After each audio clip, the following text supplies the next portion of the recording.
கர்மா ரசிகர்கள் எல்லாருக்கும் என்னோட மனமார்ந்த நமஸ்காரம்.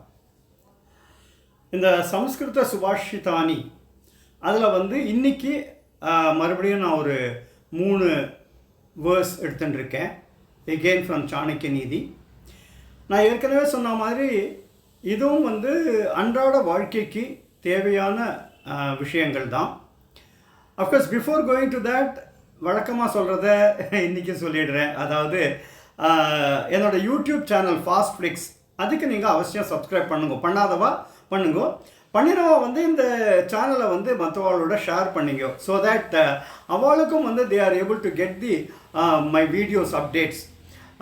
யூனோ ஆல்ரெடி நிறைய பேர் கர்மா பார்த்தாச்சு. அண்ட் ஆல்சோ நான் என்ன சொன்னேன், இந்த கர்மா பார்ட் 2 ஆரம்பிக்கிறதுக்கு முன்னாடி 2ஆம் சாணக்கியன் பாருங்க, என்னோட இன்னொரு சீரியல், அதுவும் அக்ரஹாரம் பேஸ்ட் சீரியல். அண்ட் தட் அதில் என்னென்னா it deals with the relevance of Vedas to modern science அப்படின்னு சொன்னேன். அதுவும் நிறைய பேர் பார்த்து நிறைய கமெண்ட்ஸ் வந்துட்டுருக்கு. பார்க்கவாதான் அதை பாருங்க. அண்டு எதுக்கு நான் யூடியூப் என்னோடய சேனலுக்கு சப்ஸ்கிரைப் பண்ண சொல்கிறேன் அப்படின்னா, யூடியூப்லேயே அவளோட சஜஷன் என்னன்னா, அதாவது கண்டினியூஸாக நீங்கள் ஒவ்வொரு வீடியோலையும் அதை குறிப்பிட்டு சொல்லுங்க. ஏன்னா அப்போ தான் இதோட சப்ஸ்கிரைபர்ஸும் சரி வியூவர்ஷிப்பும் சரி இன்க்ரீஸ் ஆகும் அப்படின்னு.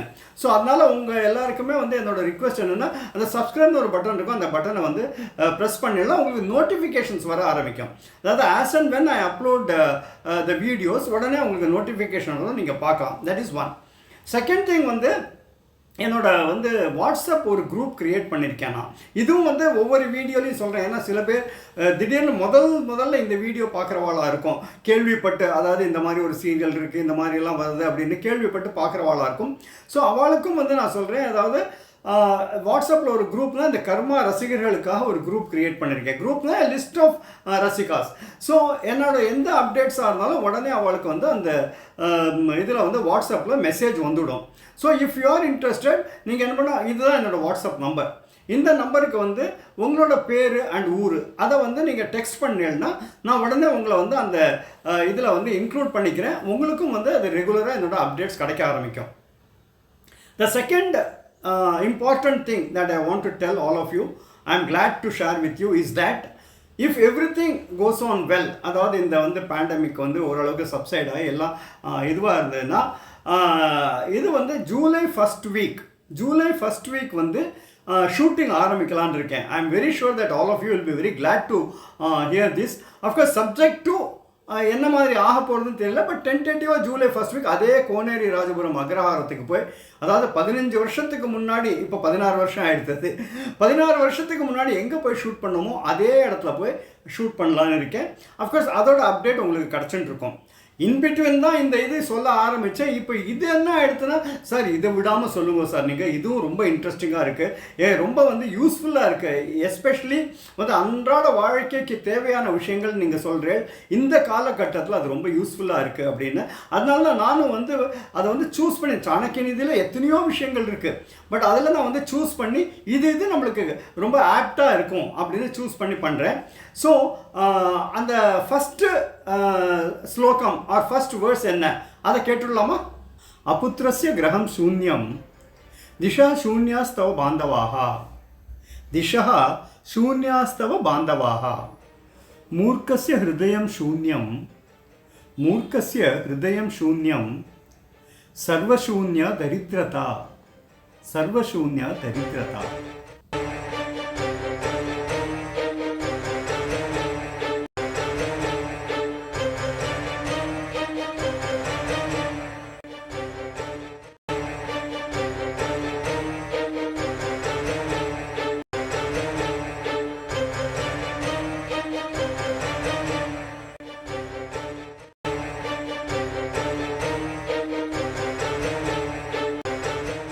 இந்த முதல்து கேட்டு இல்லையா, அபுத்திரஸ்ய கிரகம் சூன்யம், அதாவது எவ்வளோ ஒரு பெரிய விஷயம் இது. அண்ட் அவர் ஆரம்பிக்கிறதே தான் அப்படி ஆரம்பிக்கிற, அபுத்திரஸ்ய கிரகம் சூன்யம் அப்படின்னு. அதாவது எந்த குடும்பத்தில் எந்த வீட்டில் குழந்தைகள் இல்லையோ, அதாவது அபுத்திரா அப்படின்ன உடனே அது பிள்ளையாக தான் இருக்கணுங்கிறது இல்லை. அதாவது சந்தான பாக்கியம் இல்லாத ஒரு குடும்பம் ஒரு என்ன சொல்கிறது, இட்ஸ் வாய்டு. அதாவது சூன்யமான ஒரு இடமா இருக்கும். இது வந்து நான் வந்து நினச்சி பாருங்களேன், அதாவது குழந்தை இல்லாதவன் நிறைய இதை பார்க்கலாம். அப்போது அவளோட மனநிலை ஏற்கனவே வந்து ரொம்பவே வாட் ஷுட் ஐ சே, ரொம்பவே பாதிக்கப்பட்ட மனநிலை இருப்பாள். ஏன்னா எனக்கே தெரிஞ்ச நிறைய என்னோட ரிலேட்டிவ்ஸும் சரி, ஃப்ரெண்ட்ஸும் சரி, அதாவது சந்தான பாக்கியம் இல்லாத, புத்திர பாக்கியம் இல்லாத நிறைய பேருக்கு எனக்கு தெரியும். And what they have been going through. அப்படி இருக்கும்போது ஆனால் அதாவது அந்த தவிப்பு இருக்க பார்த்தீங்களா, நமக்கு சந்ததி அடுத்தது அப்படிங்கிறது இருக்க பார்த்தீங்களா, அது வந்து இருக்கிறதுக்குள்ளேயே என்ன சொல்கிறது, கொடுமையிலும் கொடுமையான ஒரு விஷயம் அது. அப்கோர்ஸ் புத்திர சோகங்கிறது இன்னும் அதோடையும் தாண்டி, அதாவது குழந்தை இருந்து அப்பா இருக்கும்பொழுது குழந்தை போயிடுதுன்னா அது வந்து இன்னும் பெரிய சோகம்னு சொல்லியிருக்கு. இது வந்து சோகம்னு இல்லாமல் இது வந்து ஒரு வேக்குவம், ஒரு வந்து ஒரு வெறுமை அப்படின்னு சொல்லலாம். ஸோ ஃபஸ்ட்டு அவர் சொல்கிறது வந்து புத்திரபாக்கியம் இல்லாத குடும்பம் ஆர் வீடு வந்து ஒரே ஒரு வெறுமையாக இருக்கும் அப்படின்னு சொல்கிறார். And which is a very what should I say, very important fact. ஏன்னா அதுலேருந்து தானே குடும்பம்னு ஏற்படுறதே வந்து குழந்தைகள் இல்லைன்னா அப்புறம் எங்கள் குடும்பம் அங்கே இல்லையா. So that is the first thing. அடுத்தது வந்து he is talking about loneliness, அதாவது தனிமை.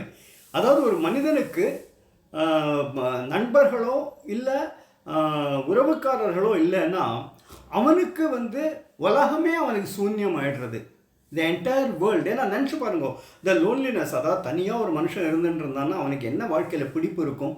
அதனால் தனிமை இதெல்லாமே வந்து ரிவர்ஸில் அப்புறம் எடுத்துக்கணும். அதாவது எது வந்து பூர்ணத்துவமாக இருக்கும்னா ஒரு குடும்பம், அதாவது குழந்தைகள் இருக்கணும், மனுஷாக இருக்கணும், இருந்தால் தான் அது பூர்ணத்துவம் அடையுங்கிறத இதை வந்து கான்வர்ஸில் சொல்லியிருக்கு. அதாவது ஒரு மனிதன் வந்து அவனுக்கு வந்து எந்த நண்பர்களோ உற்றார் உறவினர்களோ இல்லைன்னா அவனுக்கு வந்து இந்த உலகமே வந்து ஒரு சூன்யமாக இருக்கும், ஒரு லோன்லினஸ்ஸை, ஒரு தனிமையை அவன் உணர்வான் அப்படின்னு சொல்கிறா. மூணாவது பாயிண்ட் அவர் எடுத்துட்டு இருக்கிறது வந்து ஒரு அறிவில்லாதவனுக்கு ஹிருதயமே சூன்யமாக இருக்கும் அப்படிங்கிறார். நினச்சி பாருங்கள், பர்சன் ஹூ இஸ் என்ன சொல்கிறது, ரொம்ப அறிவு குறைச்சலாக, படிப்பறிவு இல்லாமல், இல்லை எதுலேயுமே ஈடுபாடு இல்லாமல் இருக்கிறவனுக்கு வந்து he will be devoid of any feelings. அதாவது ஹிருதயம் சூன்யம்னு சொன்னான்னா அது வந்து ஒரு கல்லான ஹிருதயமாக இருக்கும், அதில் வந்து எந்த விதமான உணர்வோ உணர்ச்சியோ இருக்காது அவனுக்கு. அண்டு இது எல்லாத்தையும் மீறி, அதாவது டோட்டலாக ஒரு வெறுமை அப்படிங்கிறது வந்து அவர் சொல்கிறது வந்து வறுமை. அதாவது கொடுமையிலும் கொடுமை வறுமை அப்படின்னு சொல்லுவா தெரியுமா. ஏன்னா பாவர்ட்டி அது வந்து பர்சன் யார் வந்து அதை வந்து அனுபவிச்சிருக்காளோ அவளுக்கு தான் தெரியும்.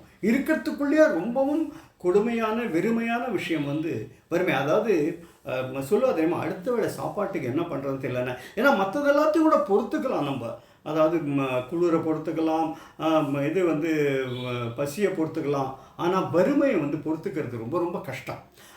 ஸோ எகெயின் இது எல்லாத்தையுமே ரிவர்ஸில் சொல்லி பார்ப்போம் நம்ம. அதாவது ஒரு எது சந்தோஷத்தை கொடுக்கும், எது பூர்ணத்துவத்தை கொடுக்கும் அப்படின்னா ஒரு குடும்பமாக இருக்கிறது தான் ஒரு பூர்ணத்துவத்தை கொடுக்கும். அதே மாதிரி உற்றார் உறவினர்கள் நண்பர்கள் இருந்தால் அதுதான் ஒரு பூர்ணத்துவத்தை கொடுக்கும். அதே மாதிரி தேர்ட் ஒன் வந்து அறிவு, நாலேஜ் இஸ் பிளிஸ் அப்படின்னு சொல்லுவாங்க. அந்த நாலேஜ் இருக்கணும், அதுதான் ஒரு மனிதனுக்கு பூர்ணத்துவத்தை கொடுக்கும். அதே மாதிரி ஏழ்மையில் இருக்கிறவனுக்கு வந்து என்றைக்குமே வந்து ஒரு என்ன சொல்ற, ஒரு சந்தோஷமோ ஒரு நிறைவோ இருக்காது.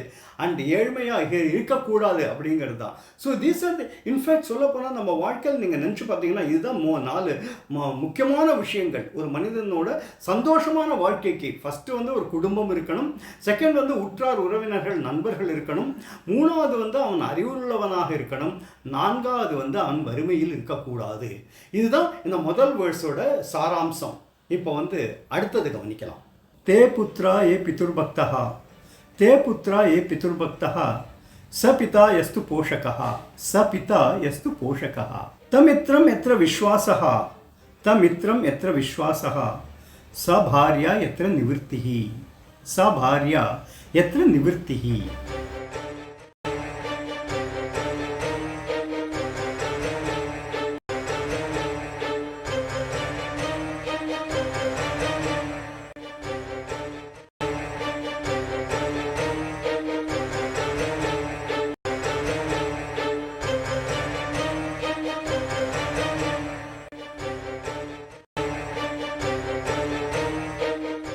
இப்போ இந்த ரெண்டாவது கேட்டேன் இல்லையா, தே புத்ரா ஏ பிதுர் பக்தா அப்படின்னு வருது இல்லையா, இதுவும் வந்து குடும்பத்தை சம்மந்தப்பட்டது தான் நான் எடுத்துட்டு இருக்கேன்.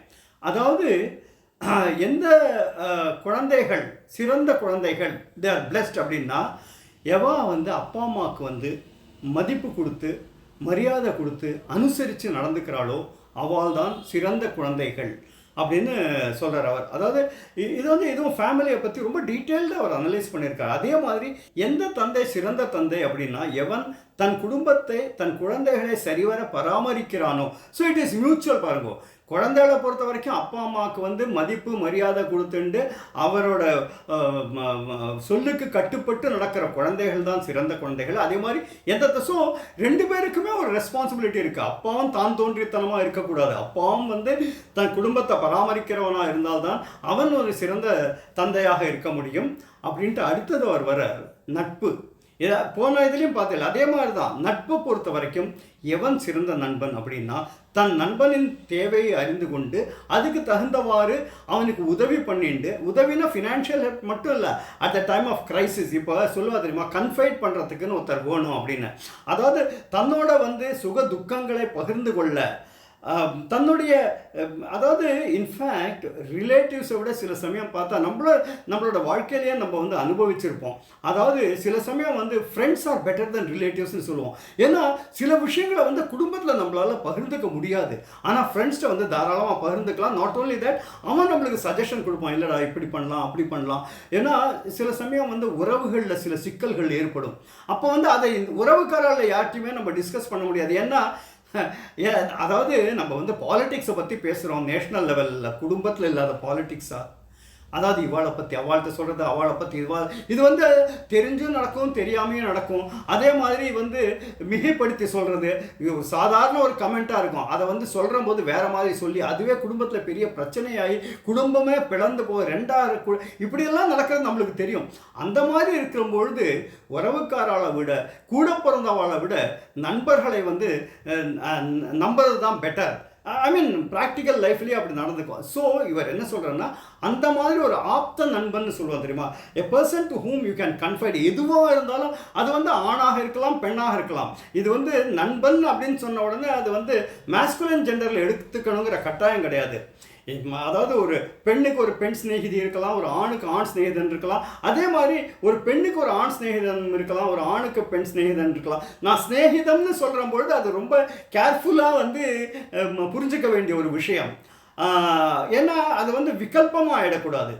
ஸோ அவள்கிட்ட வந்து இன்ஃபேக்ட் நான் ஒரு நாடகத்திலையோ இல்லை வேறு, ஆமாம் நாடகத்தில் தான் நான் எழுதியிருக்கேன். அதாவது ஒவ்வொரு மனிதனுக்கும் ஒரு வந்து ஒரு கணவனையும் மனைவியும் தவிர வேறு ஒரு கம்பெனியன் அவசியம் தேவை, ஒரு துணை தேவை.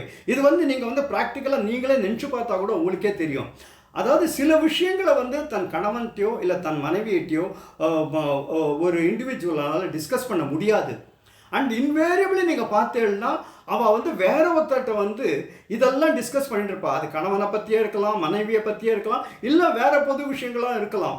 ஆனால் it is a fact that கணவனையும் மனைவியும் தவிர வேற ஒருத்தர் எல்லாருக்குமே ஒரு கம்பேனியன் நிச்சயமாக தேவைப்படுறா. அந்த கம்பேனியன் ஆணாக இருக்கலாம் பெண்ணாக இருக்கலாம், அது வேற விஷயம். அதாவது ஒரு ஹஸ்பண்டுக்கு வந்து வேற ஒரு மேல் ஃப்ரெண்ட் இருக்கலாம், to whom he will confide, எல்லாத்தையும் சொல்லுவோம். அதே மாதிரி ஒரு ஒய்ஃபுக்கு வந்து ஒரு ஃபீமேல் ஃப்ரெண்ட் இருக்கலாம், அது மேலாகவும் இருக்கலாம், எப்படி வேணாலும் இருக்கலாம். ஆனால் டெஃபினட்டாக வந்து தன் கணவனையோ மனைவியோ தவிர வேற ஒருத்தர் ஒரு கம்பேனியன் தேவைப்படுறது. ஸோ அந்த ஆங்கிளில் அந்த ஆஸ்பெக்டில் தான் அவர் என்ன சொல்கிறாருன்னா, ஒரு உற்ற நண்பன், ஒரு தோழன் அப்படிங்கிறவன் எப்படி இருக்கணும்னா எல்லா காலகட்டத்திலையும் இவனுக்கு உறுதுணையாக நிற்பவனாக இருக்க வேண்டும். இது வந்து நண்பனை பொறுத்த வரைக்கும். அப்புறம் வந்து கடைசியாக சொல்கிற மனைவியை பற்றி.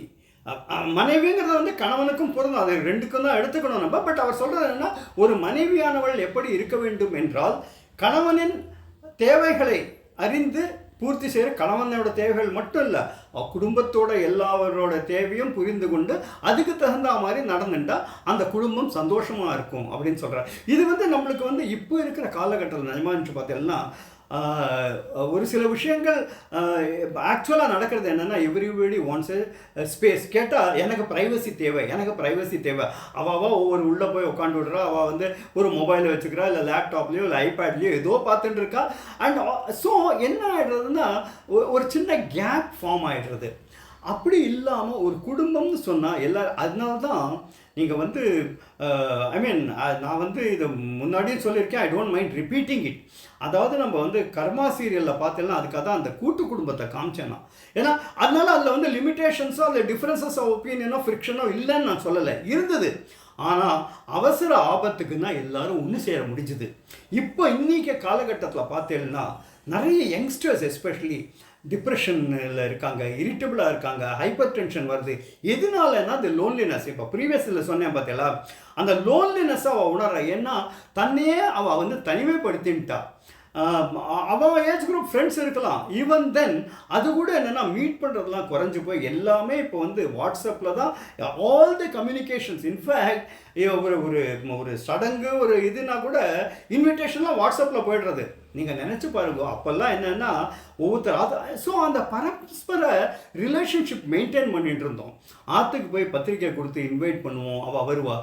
இப்போ என்னென்னா ஃபங்க்ஷனே வந்து ஆன்லைனில் வீடியோவாக பார்த்துடுறோம், அங்கேருந்து ஆற்றுலேருந்து ஆசீர்வாதம் பண்ணுறோம். இன்ஃபேக்ட் சமீபத்தில் வந்து மெட்ராஸில் நடந்த ஒரு இன்சிடென்ட் நீங்கள்லாம் கூட பார்த்துருப்பேன். அதாவது கல்யாணத்துக்கு இந்த கோவிட்னால நினைக்கிறேன், அது வந்து கல்யாணத்துக்கு வந்து எல்லோரும் அட்டன் பண்ண முடியாதனால எல்லாருக்கும் கட்டுசாக்குள்ள மாதிரி எல்லாருக்கும் வந்து அந்த லஞ்ச் வந்து ஒரு 30 ஐட்டம்ஸோ ஏதோ போட்டு ஒவ்வொருத்தர் வீட்டுக்கும் போய் டெலிவரி பண்ண அப்படின்லாம் எல்லாம் இன்னோவேட்டிவாக இருக்குங்கிறது ஒரு விஷயம். ஆனால் அந்த அந்யோன்யம் இருக்குது பார்த்தீங்களா, அந்த அந்யோன்யம் காணாமல் போயிடுது. ஸோ எதுக்கு நான் சொல்ல வரேன்னா, சாணக்கிய நீதியில் அவர் எழுதியிருக்கிற வந்து அது வந்து 2000 சொச்ச வருஷத்துக்கு முன்னாடி எழுதினது.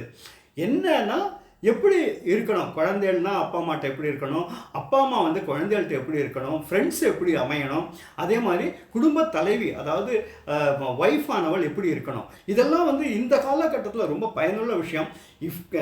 இன்ஃபேக்ட் அதை வந்து நம்ம ஃபாலோ பண்ண முடிஞ்சதுன்னா, அதாவது பெற்றவாளுக்கு வந்து நான் வந்து குழந்தைகளை வந்து தப்பு சொல்லலை, ஆனால் அவளுக்கு என்ன ஆயிடுச்சுன்னா தனக்கு தெரியாத விஷயம் இல்லை, அப்பா அம்மாவுக்கு ஒன்றும் தெரியாது. அதனால் அந்த மரியாதை இருக்குது பார்த்தீங்களா. கேட்டால் சில பேர் சொல்லுவோம் ஆர்குமெண்ட்டுக்காக, மரியாதைங்கிறது மனசில் இருக்கணும், அது ஒன்றும் காட்ட வேண்டிய அவசியம் இல்லை அப்படின்னு. சரி, திஸ் ஆர் ஆல் ஆர்குமெண்ட்டுக்கு ஓகேயா இருக்கலாம். ஆனால் நடைமுறை வாழ்க்கையில் பார்த்தேன்னா இப்போ என்னோட எக்ஸாம்பிளும் எடுத்துங்க. நான்லாம் வந்து அவ்வளோ தூரம் வந்து ஏன்னா நான் எந்த விதத்துலையும் குறைஞ்சி போயிடல, அவளுக்கு மரியாதை கொடுத்ததுனாலையோ அடி வாங்கினதுனாலையோ. இப்போ என்னோட ஏஜ் குரூப்பில் இருக்கிற எல்லாருக்கும் தெரியும், அப்பா அம்மாட்ட அடி வாங்காதவாளே இருந்திருக்க மாட்டா. ஆனால் இப்போல்லாம் குழந்தைகளை தொடர்றதுக்கே பயமாக இருக்குது. ஏன்னா அண்ட் ஆல்சோ என்ன பண்ணிடுறோம்னா, நம்ம வந்து அவள் எது கேட்டாலும் அவளுக்கு வாங்கி கொடுத்து அப்படி பழக்கப்படுத்தி விட்டுட்டோம். ஸோ இது வந்து குறையாக எடுத்துக்காமல் ஒரு என்ன சொல்கிறது, என்னோட கருத்தாக நீங்கள் எடுத்துக்கலாம். அண்ட் இந்த மாதிரி ஒரு சூழல் மறுபடியும் வந்ததுன்னா டெஃபினட்டாக வந்து ஒரு பீஸ்ஃபுல் லிவிங்க்கு அது ரொம்ப உபயோகமாக இருக்கும். அதுக்காக தான் நான் இந்த வேர்ட்ஸ் எடுத்துட்டேன். And third one again is about the family. அதை நம்ம கேட்டுள்ளோம். लालानात् बहवो दोषास्ताडने बहवो गुणाः. लालानात् बहवो दोषास्ताडने बहवो गुणाः. तस्मात् पुत्रं च शिष्यं च ताडयन्न तु लालयेत्.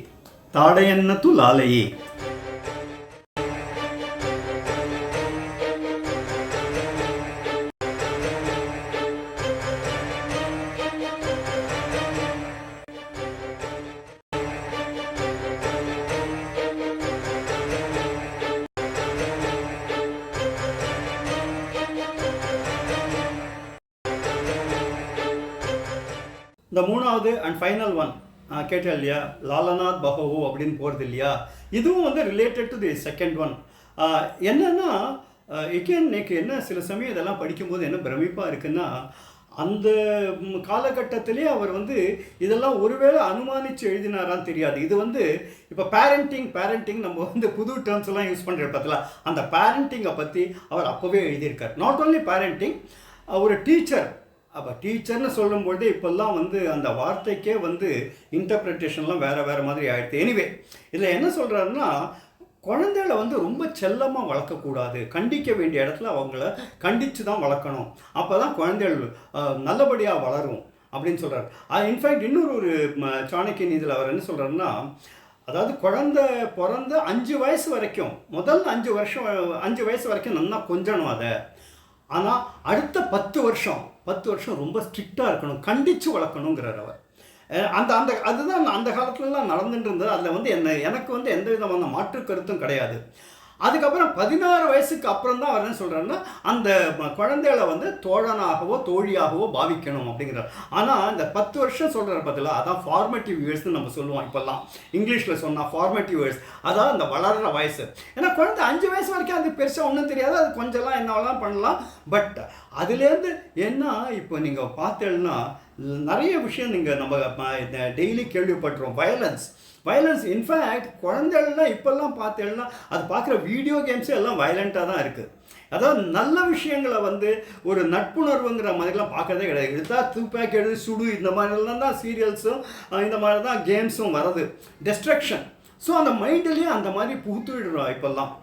ஆனால் ஆக்சுவலாக பண்ண வேண்டியது என்னென்னா, அவர் சொல்கிறது வந்து 5 வயசு வரைக்கும் அந்த குழந்தைய கொஞ்சுங்கோ, நல்லா கொஞ்சுங்கோ, என்ன, ஏன்னா அதுக்கு அறியா வயசு அது.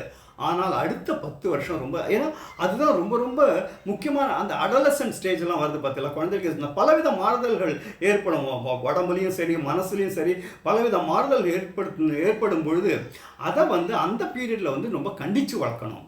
அண்ட் அதுக்கப்புறம் வந்து ஏன்னா அந்த 10 வருஷம் இது இருக்குது பார்த்தீங்களா, வளர்க்குற விதம் இருக்குது பார்த்தீங்களா, அதுலேயே வந்து அந்த குழந்தைகள் வந்து அதுக்கு தகுந்த மாதிரி அடாப்ட் ஆகிடும். அதனால அதுக்கப்புறம் நம்ம பார்த்தீங்கன்னா அதுக்கப்புறம் ஸ்ட்ரிக்டாக இருந்தால் இட் கேன் டேர்ன் அது வந்து வயலண்ட்டாக மாறக்கூடிய பாசிபிலிட்டியும் இருக்குது. இது வந்து ரவீந்திரநாத் தாகூரோட ஒரு ஷார்ட் ஸ்டோரி ஒன்று இருந்தது. அதாவது மக்கான் அப்படின்னு பேர், அந்த பையனோட பேர். ஒரு அடலசன்ட் பாயோட உணர்வுகளை ரொம்ப பிரமாதமாக அவர் அது வந்து எனக்கு வந்து ஸ்கூல் புக்கில் வந்து, ஏன்னா இன்னும் எனக்கு அது ஞாபகம் இருக்குது. பிகாஸ் அந்த அடலசன்ட் ஏஜ் எப்படி ஹேண்டில் பண்ணணுங்கிறது. ஸோ இது வந்து 5 வயசு வரைக்கும் செல்லமாக வளர்த்துக்கும், அடுத்த 10 வருஷம் வந்து கண்டித்து வளர்க்கும், 16 வயசுக்கு அப்புறம் தோழனாக இருக்கும் அப்படின்னு சொல்லியிருக்காரு.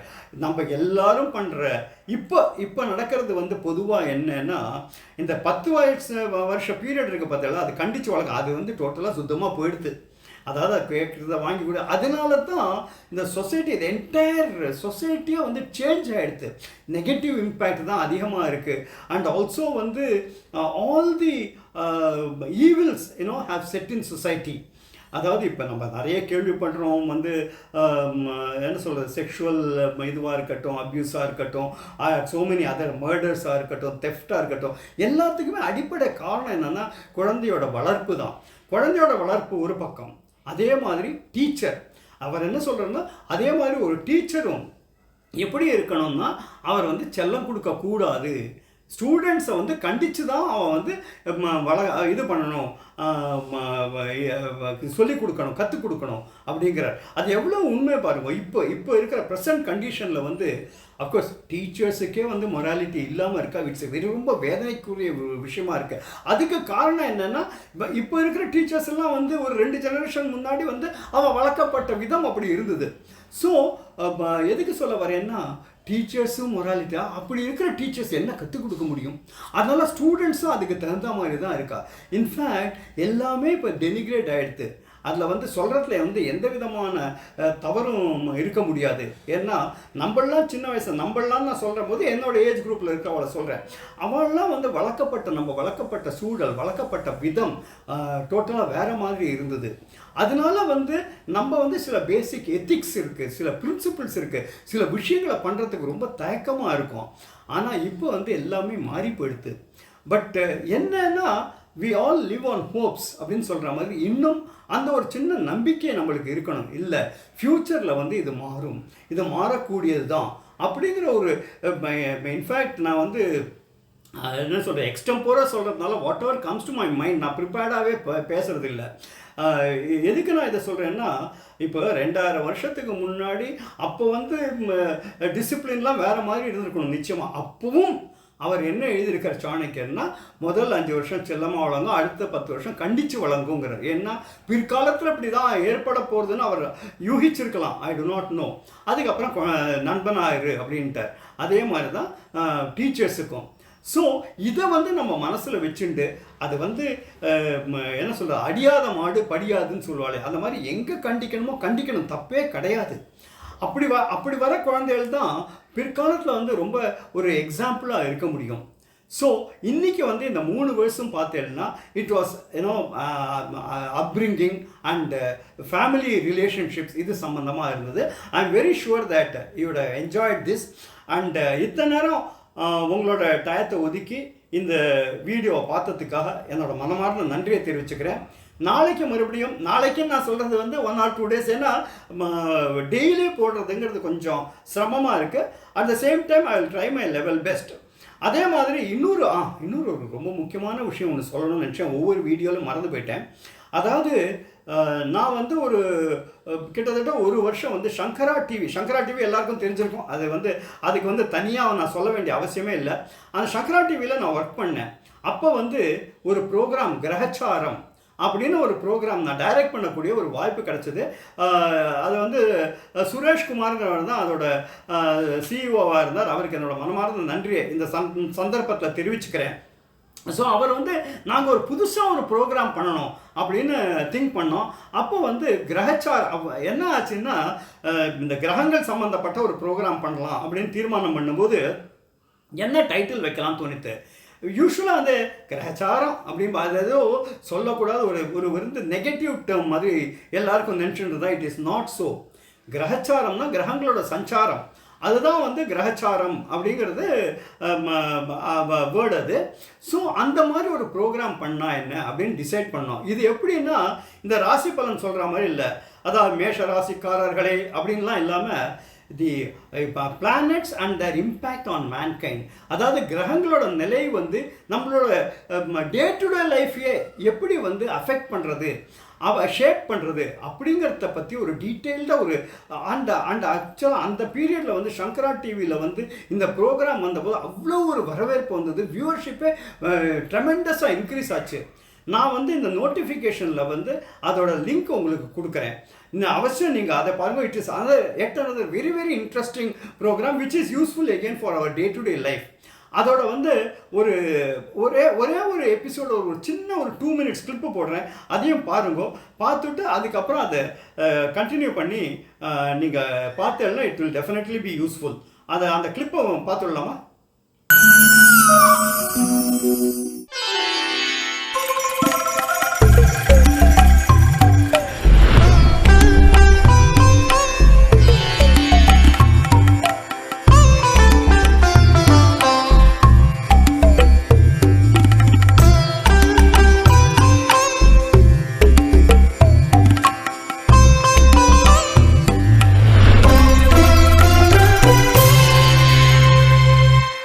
முதல்ல ராகு காலம் பகல்ல எப்படி அக்கறாருதுங்கிறத பார்த்துப்போம். பகல்ல எப்படி ராகு காலம் வருது, அதுக்கப்புறம் நைட்ல எப்படி ராகு காலம் வருதுங்கிறத யோசிப்போம். இப்போ இங்க ஒரு சார்ட் ஒன்று போட்டிருக்கேன். இங்க பார்த்தேன்னா விப்ஜிஆர் அப்படின்னு சொல்லி மென்ஷன் பண்ணியிருக்கேன்.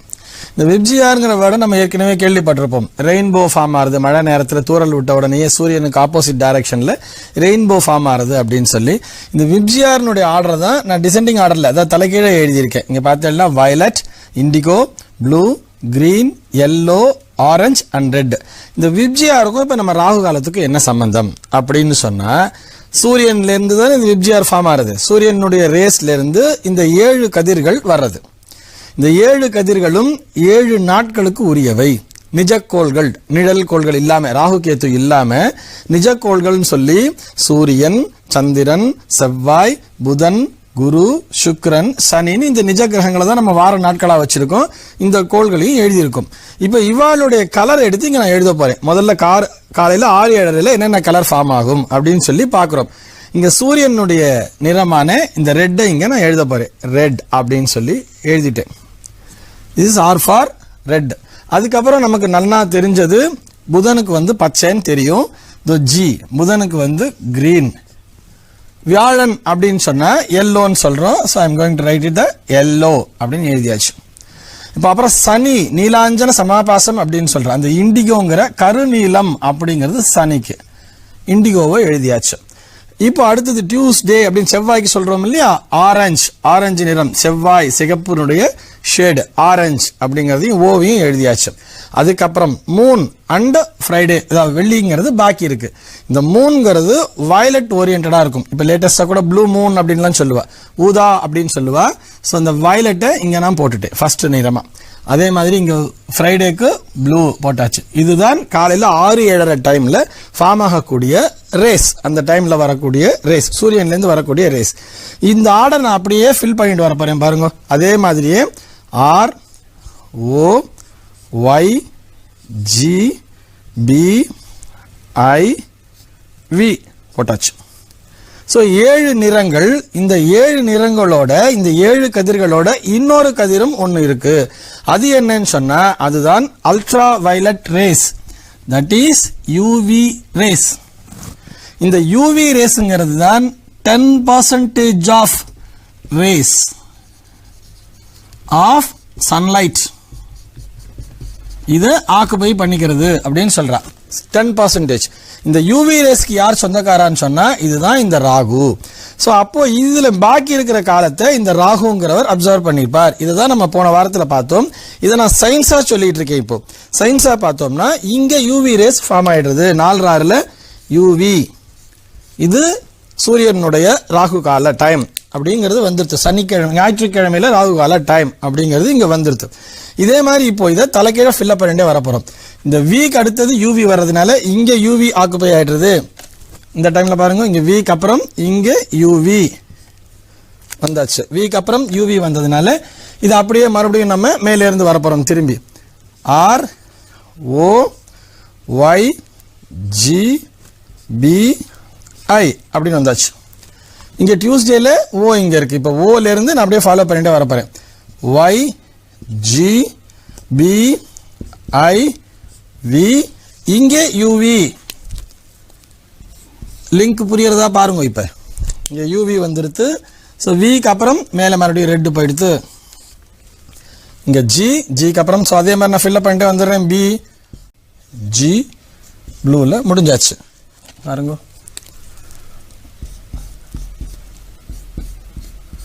இப்போ இந்த லிங்கை நீங்க மேட்ச் பண்ணி பாருங்க, கரெக்டா தெரியும் உங்களுக்கு. சண்டே ஞாயிற்றுக்கிழமை காலைல சாயங்காலம் 4:06 டைம் யூவி. ஸோ திங்கக்கிழமை 7:09 யூவி, செவ்வாய்க்கிழமை 3:04 யூவி, புதன்கிழமை 12:01 வந்துருது நேரா, வியாழக்கிழமை 1:03 யூவி, வெள்ளிக்கிழமை 10:12, சனிக்கிழமை 9:10. So here is the link. So science ஈஸியாக சொன்னோம்னா இந்தந்த டைம்ல இந்தந்த ரேஸ்னுடைய ஆக்கிரமிப்பு அதிகமாக இருக்கு. ஸோ இது மாதிரி நிறைய இன்ட்ரெஸ்டிங் இன்ஃபர்மேஷன் அதில் இருக்குது, அவசியம் பாருங்க. அண்ட் எகெயின் நான் சொன்ன மாதிரி அடுத்த வீடியோவில் உங்களை சந்திக்கிறேன். அது வரைக்கும் என்னோட மனமார்ந்த நன்றியும் வணக்கத்தையும் தெரிவிச்சுக்கிறேன். நன்றி நன்றி நன்றி.